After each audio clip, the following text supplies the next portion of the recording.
Welcome to the Utah Golf Association Annual Awards Dinner. I'm Marquis McLean, host of the Utah Golf Reround Show. Tonight we will honor 2015's UGA champions, many of Utah Golf's best players, and the volunteers that made last year a memorable season. Let's get started with sports anchor Wesley Ruff's review of the 2015 UGA champions and the USGA championship qualifiers. While she was disappointed with some aspects of her 2015 season, Sadie Palmer certainly started and finished well. Victories in the UGA Winter Champs and the Tournament of Champions, plus a good performance for the winning team in the Utah-Arizona Shootout, were the highlights of her year. Palmer also tied for second in the Women's Mary Lou Baker Open and was fourth in the Utah Women's Stroke Play Championship. Forever remembered in Utah golf as the winner of the 100th State Am, Darren Overson once again made his presence felt in a big way 17 years later at the age of 40. The Provo resident won the UGA Winter Champs, was runner-up in the Utah State Amateur, and qualified for the USGA Mid-Amateur Championship, highlighting a very satisfying year. Overson also qualified to play for the victorious host team in the Arizona-Utah Shootout and teamed with Jeff Jolly in the USGA Floorball Championship at the Olympic Club in San Francisco. Patrick Murphy's golf season started with a tie and was highlighted by two tournaments that ended with losses, but he'll always remember 2015. That's because sharing the senior division title of the UGA Winter Champs with Brett Sampson justifiably is considered a victory, and he produced major breakthroughs in those other events. Murphy and Sampson each finished with 88 points in the Stableford format. Murphy went on to qualify for match play in the State Amateur for the first time in roughly 25 years, and then delivered one of the strongest performances at a national level in recent Utah history when he reached the quarterfinals of the U.S. Senior Amateur Championship in New Jersey. Sampson had a remarkable year of coming close, finishing second in the Utah Senior Match Play Championship, the Utah Senior Amateur, and the Utah Floorball Championship with Kurt Siddons. Playing out of Jeremy Ranch Golf and Country Club, Marie Bambo has a short season on her home course, but she was ready for the Utah Women's Spring Open. Bambo teamed with Kelsey Chugg for a convincing victory in the team event at Sky Mountain Golf Course and Bloomington Country Club. They posted 149 points to 139 for Annette Giotti and Karen Kilpack after compiling 82 points in the opening round. Historically, the UGA's volunteer board of directors has included some outstanding golfers, but when it comes to full-time staff members, there's no doubt that Kelsey Chugg is in her own league. The UGA's membership director won the Utah Women's State Amateur for the third time in 4 years, becoming the tournament's first three-time winner since Lachelle Poffenberger in 1998. Chugg dominated the event at Hidden Valley Country Club, topping her latest achievement with 2 wins in one day over 2 of BYU's best golfers. After beating Leah Garner 6-5 in the semifinals, the former Weber State golfer beat Brooklyn Hawker 5-4 in the 18-hole finale. Chugg also teamed with Marie Bambo to win the Women's Spring Open team competition. She won the Mary Lou Baker Open and placed second to Serene Blair in the Utah Women's Stroke Play Championship and was the overall star of the winning team in the Arizona-Utah Shootout. Nationally, Chugg tied for second as an individual in the USGA Women's State Team Championship. Having emerged as a promising golfer in his teens, only to quit the game during college, Craig Wilson is enjoying a renaissance in his 50s. Wilson became the first golfer to sweep the Utah Senior Match Play Championship and the Utah Senior Amateur with memorable performances at Davis Park Golf Course and East Bay. Wilson also was the low amateur senior player in the Utah Mid-Amateur Championship. Ryan Brimley won the Utah Mid-Amateur Championship at Valley View Golf Course in a playoff over Jordan Rogers. Playing together in the final round, Brimley and Rogers staged one of the most memorable finishes in any UGA event, and that was prior to the playoff at Valley View Golf Course. In regulation play, Rogers nearly holed a 114-yard wedge shot with the ball ending up just 6 inches behind the hole and giving him a tying birdie. Brimley's 40-foot birdie attempt to win skimmed the hole, but he delivered on a 6-footer on the first playoff hole for the winning birdie, earning the victory. On a national level, Brimley played in the USGA Mid-Am for the second year in a row, qualifying for match play at Vero Beach, Florida. Just about every golfer hits a shot sometime during the season that creates a memory to get them through the winter. In Brandon Hargett's case, that shot would have to be the 4-iron he hit to within 4 inches of the hole on the par 3 16th hole at Valley View Golf Course, giving him a birdie and an eventual one-stroke win in the Masters division of the Utah Mid-Amateur Championship. The win provided Hargett the opportunity to play in the UGA Tournament of Champions. Hargett also was proud to win the Hobble Creek Invitational with partner Kai Ruiz and to join Talon Cove's winning effort in the UGA 8-man team competition for the 3rd year in a row. No team in Utah Women's Floorball Championship could be as tightly bonded as the mother-daughter pairing of Sue and Kimberly Nias, but the winners came close. BYU teammates Leah Gardner and Kendra Dalton enjoyed the rare opportunity to play together in a team event. Now that may sound strange, but in college events, golfers are paired with players from other schools and then add up their scores to contribute to the team total. This truly was a shared experience. Gardner from Bonneville High School and Dalton from North Carolina teamed well at Glendale and Rose Park to claim a 4-stroke victory over the team of Nias and Nias. In October, Serene Blair broke San Diego State's school record for the low scoring in a 54-hole tournament. That's the kind of ability she often displayed in UGA events, including the Utah Women's Stroke Play Championship. Having once met in a Utah Women's State Am Finals match, Blair and Kelsey Chugg staged a great battle in the final round at Fox Hollow Golf Club. Blair's 15-foot birdie putt on the par 4 18th gave her a 1-stroke victory in the 36-hole tournament. Jordan Rogers wanted more in his first year as a professional golfer, but when he looks back on the 2015 season, he remembers that he fulfilled his original ambition of winning the Utah State Amateur. Rogers completed his amateur career with a dominating performance at the State Am at Soldier Hollow Golf Course. Rogers shot 69-66 to share medalist honors and earn the number 2 seed, and then routed 4 opponents before edging Sequan John 1-up in the semifinals and defeating Darren Overson 3-1 in the 36-hole final match. After turning pro, Rogers nearly became the first golfer in 81 years to win both the Utah State Amateur and the Utah Open in the same season, but he lost in a final round duel with Arizona pro Nathan Lashley, finishing second at Riverside Country Club. Much like the Champions Tour, Utah Amateur Golf features plenty of senior golfers who thrive once they turn 50 and are able to compete with players of their own age or older. Well, Annette Giotti partly fits that description, except she's playing very well in her early 60s. Giotti won the Utah Women's Senior Amateur, shooting 73-73 on the Lake and Canyon courses at Mountain Dell.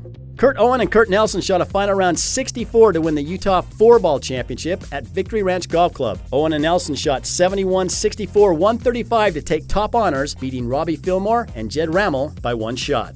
Rob Backman will remember the Utah Floorball Championship for the 55-foot side hill putt that his partner Russell Hook made on 17 in the final round. Hook of South Jordan and Bachman of Farmington shot 64-67 at Victory Ranch, taking a 3-stroke victory over defending champions Kurt Siddons and Brett Sampson. Before moving to Utah from Southern California in 1990, Jeff Powers thought his days of golf competition were over. Well, now that he's in his 50s, it turns out he was just getting started. Powers won the amateur division of the Alan Simpkins Utah Senior Open at Tawana Vista Golf Course, shooting 72-72 for an even par 144 total. Other 2015 highlights for Powers included the club championship of Schneider's Riverside and a second round 63 in the Utah Senior Amateur at East Bay Golf Course, where he finished 3rd. The tournament namesake, Alan Simpkins, won the Super Senior title with a 1-under-143 on rounds of 73-70. In a survey to assist with profiles of the 2015 UGA winners, each champion was asked to list an occupation. Rhett Rasmussen cited golfing. The response may create the impression that he's more one-dimensional than his life actually reflects, but there's no question that he does golfing very well. A senior at Corner Canyon High School in Draper, Rasmussen won the UGA Tournament of Champions at Thanksgiving Point. Now, that performance added to an outstanding year for Rasmussen, who was thrilled to win the Salt Lake City Open, was crowned the Low Amateur of the Southern Utah and Provo Opens, and earned medalist honors in the 4A State High School Championship. Rasmussen also tied for first in the U.S. Open local qualifying. As a lifelong amateur golfer and former UGA board member, Richfield's Mike Jorgensen loves the game in general and Utah golf in particular. In the UGA Tournament of Champions at Thanksgiving Point, Jorgensen shot 75-69 to tie for first in the senior division. He then converted on a 20-foot birdie putt to beat Kurt Siddons in the playoff for the senior title. Jorgensen enjoyed a breakthrough season as a senior golfer, making a return to the Governor's Cup and helping the UGA team beat the Utah Section PGA Pros at Hill Air Force Base. He was also a member of the winning Utah team at the Southwest Team Challenge. Once again, the Utah Golf Association held multiple qualifiers for United States Golf Association National Championships. Congratulations to the following that went on to regional and national competition. Rhett Rasmussen, Austin Bands, Matt Baird, and Kyle Chappell moved on to the regional U.S. Open qualifying. Jessica Sloot represented Utah in the U.S. Girls Junior Amateur and the U.S. Women's Floorball. Joe Parkinson and Sequan John qualified for the U.S. Amateur. Craig Hammer and Patrick Murphy qualified for the U.S. Senior Amateur. Ryan Brimley, Darren Overson, and Robbie Fillmore qualified for the U.S. Mid-Amateur Championship. And Kelsey Chugg, Sadie Palmer and Annette Giotti represented Utah in the USGA Women's State Team Championship. Many of Utah's top golfers represented the Utah Golf Association in local and national team championships last year. These traveling team competitions give the UGA a chance to reward members' play with a spot on the team that competes in the highest level of local and national amateur competition. Now, in the early years of the Governor's Cup, the amateurs representing the Utah Golf Association were thrilled to even earn a tie with the Utah Section PGA Pros. The complexion of the annual matches is different these days. The amateurs' 20-12 victory last August at Hill Air Force Base's Hubbard Golf Course gave the UGA its third victory in 4 years. The UGA team went 11-5 in individual matches, providing the biggest chunk of the winning margin, as the four-ball segment, concurrent with individual play, was tied 4-4, and the UGA had a 5-3 edge in the morning foursome event. This trend certainly is a departure from the old days. The event started back in 1984, and the pros went 13-0-2 in the first 15 years. But since then, the ledger is evening out considerably. The pros hold only a 9-7 edge since 1999, with the event having skipped 2006. The winning streak has grown to 6 straight years after Utah's team of top amateurs defeated Team Arizona 40-32 in the Utah-Arizona shootout at Jeremy Ranch. This represents the largest run by either side in the 25-year history of this event. The annual competition against the two state associations was a back-and-forth affair, with Utah needing a strong final finish to come from behind and win. Utah team came away with victories in the final 5 matches of individual play. Kelsey Chugg won all her points in the first match of the day, and Cameron Crawford, Ryan Brimley, and Darren Overson followed with wins to propel Utah to the victory. Utah captain Kurt Bernheisel called this year's competition, quote, amateur golf at the highest level, end quote. Utah sent 3 teams of amateurs to the annual Southwest Team Challenge held late in the fall season at the exclusive Cascada Golf Club near Boulder, Nevada. The tournament features 4-player teams from a number of states across the country. The team of Kurt Siddons, Mike Jurgensen, Darren Overson, and David Jennings captured Utah's second Southwest Team Challenge title, carding 81, 84, 84 for a 249 total Stableford points to win the tournament by 2 points, once again beating a team from Arizona.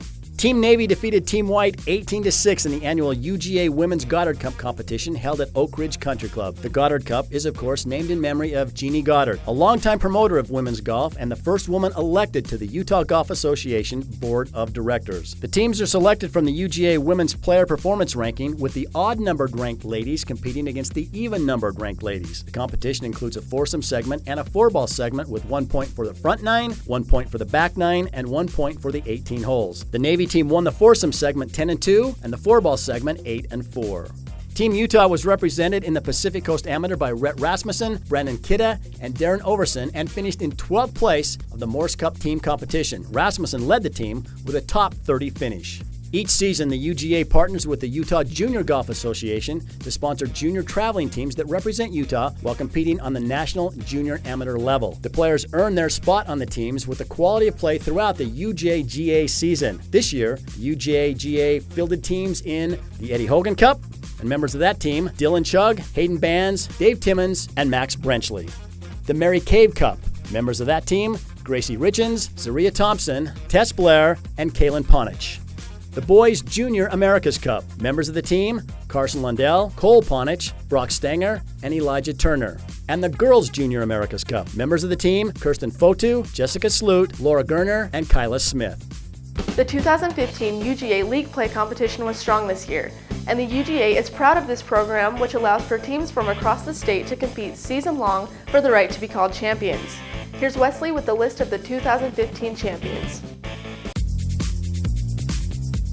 Willow Creek Country Club claimed its 5th consecutive Super Senior Country Club Division 8-man team title with a 12-6 victory over Oak Ridge Country Club. Alpine Country Club claimed the title of At-Large Country Club Division champions with a close 19-17 victory over Hidden Valley Country Club. Wasatch Mountain State Park's Senior 8-man team defeated East Bay 21-15 in the final match of the Senior Public Team Championship. Oak Ridge Country Club defeated Alpine Country Club to claim the UGA Private Team Play Senior League champions, and Talons Cove defeated Eagle Mountain 19.5 to 16.5 in the 8-man at-large championship match. Following the final women's private club and public club league championship matches each year, the UGA holds an 18-hole team event in which the winner of the public league plays the winner of the private league. This year's match took place at Davis Park Golf Course, featuring the ladies of Hidden Valley Country Club, which finished its regular season with an impressive 8-1-1 record, and the Bonneville A team, which finished with a 5-1 record. Hidden Valley Country Club defeated Bonneville 80 to 64. One of the highlights of 2015 was the induction of some of Utah Golf's living legends into the Utah Golf Hall of Fame. Here's Wesley to tell you who joined the list of this prestigious group of golfers, administrators, and volunteers, as well as the recent success of the Golf Alliance for Utah and the Utah Golf Foundation. 5 new members were inducted into the Utah Golf Hall of Fame in 2015 at a ceremony held at the Marriott Hotel in downtown Salt Lake City. The inductees were Mike Malaska, Jimmy Blair, Mark Passy, Keith Hansen, and Jeff Beaudry. Full recap of the Hall of Fame ceremony can be found on the Utah Golf Association website, including brief bios of each inductee. The Golf Alliance Utah was formed to champion the economic, environmental, recreational, and lifestyle assets of the game of golf in Utah. This group, which includes golf's major stakeholders in Utah, was hard at work in 2015. The GAU was represented at the Utah State Legislature in 2015 by lobbyist Ryan Peterson and the firm of Parsons, Beal, and Latimer. In addition to the GAU's work at the state level, the group was involved at the local level with Salt Lake City Golf Department. The Utah Golf Foundation is an allied organization whose mission it is to provide financial support to Utah programs that expand the opportunity and access to those who wish to play the game of golf. The UGF is excited to announce 2 programs that will fulfill its mission. The first program is called Youth on Course, which was started by the Northern California Golf Association. The Utah Golf Foundation will partner with Utah Golf Courses in offering junior golfers rounds at no more than $5 per round. The UGF will subsidize the remaining balance per round. In addition, the UGF will begin a pilot program in 2016 designed to engage our state's veterans by offering instruction, golf, and camaraderie. The Utah Golf Association would like to thank the players, volunteers, and host facilities for their continued support of Utah golf. Thank you to Wesley Ruff and Kurt Craigthorpe for their assistance in our review of the 2015 golf season. I'm Marquis McLean. You can find me right in your email as the host of the Utah Golf Reround Show, brought to you by the Utah Section PGA. And remember, just click play. Now please enjoy these video recaps of the Utah Men's and Women's State Amateur Championships.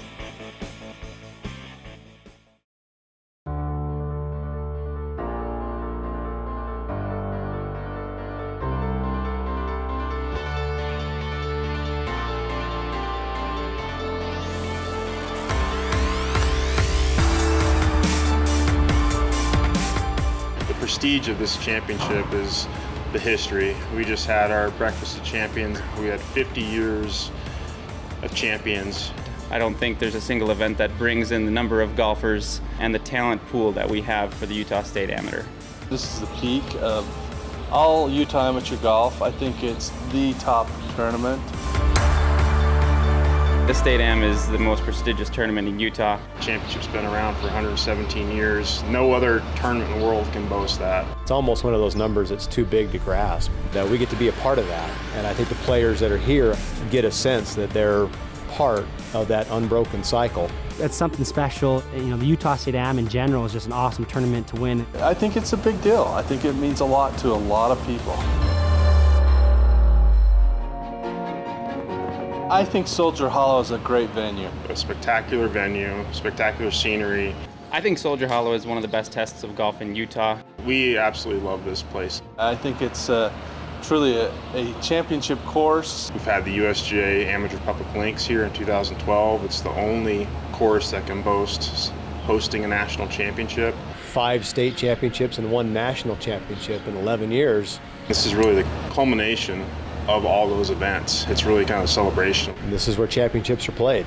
It provides a lot of different challenges. Just every hole kind of a new challenge. These greens are very difficult to read, especially on the front 9 of the Gold, just because it's built on the side of a mountain. I think it reflects a little bit in the low scores being so low. The good scores, the good players can go low.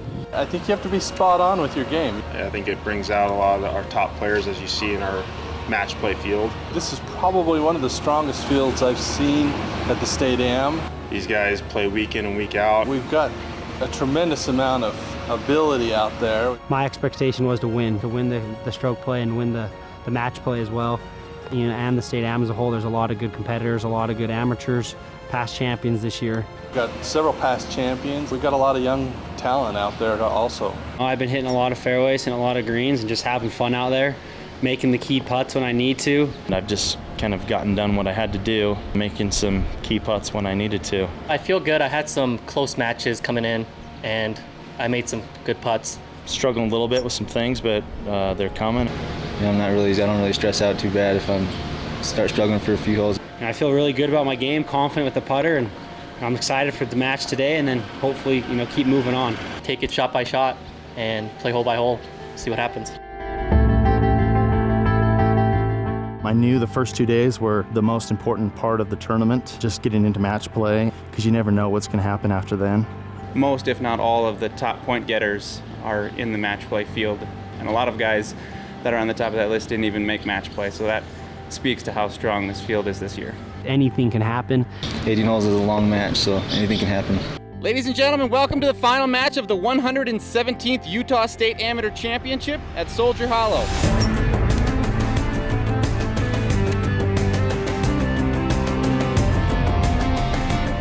Going into the finals, I wasn't hitting the driver really well. Going into the last 18 holes, even the last day as a whole, you kind of visualize yourself winning. You want to imagine yourself winning and holding the trophy.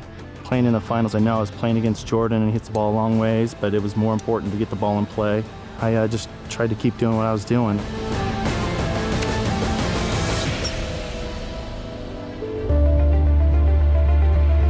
Without further ado, we'd like to introduce the Utah State Amateur Champion, the 117th Annual, Jordan Rogers. Playing against Jordan was great. I was super excited. Darren and I we're good friends. I've been able to get to know him and kind of pick his brain here and there, and he's kind of a role model of mine. There wasn't a point in time that I felt like, because he's my friend, that I didn't want to win. Going into that final match, your competitive drive comes in and you want to win no matter what, no matter if it's your good friend. I love him, but I wanted to beat him. And I'm grateful and I was happy that I was able to come out on top, especially to a great champion like Darren. I wish it would have ended differently, but it was Jordan's turn.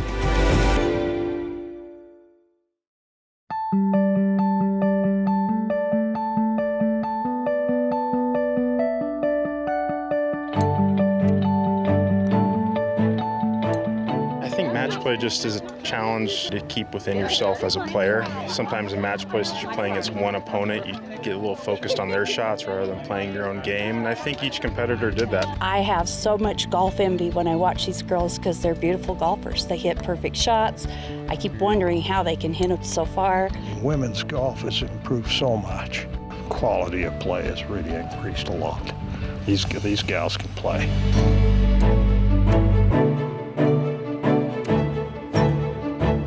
The competition today was fantastic. We had some great matches throughout the day. First off was Serene Blair and Brooklyn Hawker. They went 20 holes. There was a lot of drama there with those closing holes on 18. Serene could have closed it out, but then Brooklyn hung on and won it on the 20th hole. Teammates got to root for teammates, so go Brooklyn. Brooklyn's just had her game going and she makes so few mistakes. And then with Kelsey, she just really hit the ball well.